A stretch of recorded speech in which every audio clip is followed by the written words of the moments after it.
তিনটা চারটা গাড়ি আইসা ছিনতাইকারী, এটি হলো ডাকাত, এটি ঠেকবাজ। এগুলো কি করে? মালামাল, আমাদের হকার ভাইদের মালামাল নিয়ে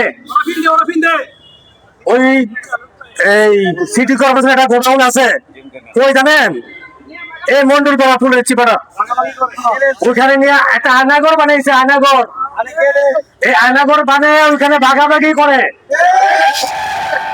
এই ভাগাভাগি যে করে, আমি ভাই সত্য কথা পশমাল বলতেছি, আমি মিথ্যা কথা বলতেছি না। কিন্তু দুইজনে মারামারি লাগে আছে গা, কিরে চুক্তি দিয়ে দেখি আমাদের মালামাল ভাগযোগ কত দেয়, বেশি নিচে কম নিচে লেগে গেছে গা। এই যে অবস্থা সাগর সেব আমি সৃষ্টি করছেন, আপনি কাদের মালামাল নিয়ে এভাবে চিন্তা করে হাতে দিলেন? আমরা লোকের দিন মজুরা জানতে চাই, এটা আমাদের কষ্টের টাকা। আমাদের মালামাল নিবেন, ঠিক আছে, আপনি সিটার লিস্ট করে রাখবেন, নাম ঠিকানা দিয়ে মালামাল রাখবেন। সিটি কর্পোরেশনের নিয়ম আছে যে আমরা জরিমানা দিয়ে মালামাল নিয়ে আসবো। সেটা না করে আপনি কি করছেন? ছিনতাইকারীর হাতে আমাদের মালামাল তুলে দিতেছেন। আপনি প্রশাসনের নির্দেশ, মাননীয় প্রধানমন্ত্রীর নির্দেশ আপনি মানতেছেন না। কিরে ভাই, এটা কি হইতেছে নারায়ণগঞ্জে? আপনি মনে করছেন আমাদের হকার উঠে দিয়া আপনি সিটি কর্পোরেশনের কি ভালো একটা কাজ করা লাগতেছেন? এটা কিন্তু মিথ্যা কথা, এটা অভিশাপ। এতগুলো লোকের অভিশাপ নিয়েন না আপনি, দয়া করে এতগুলো লোকের অভিশাপ নিয়েন না।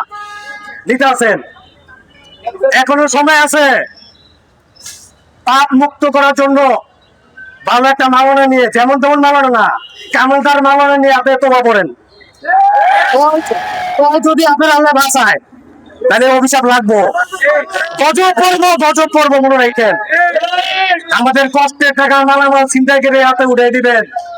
ওই যে বন্দরের একটা সুজন মাদক ব্যবসায়ী, এটারা বানাইছেন সিটি কর্পোরেশন ওকে টকি দিয়া। এটা ওকে টকি চিনেন?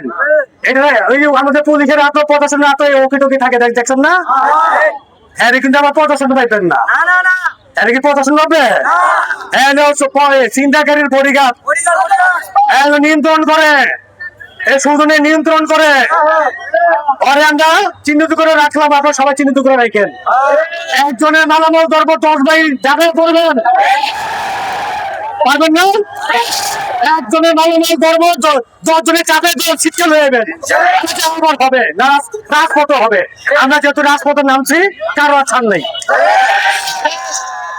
প্রধানমন্ত্রী নির্দেশ মানে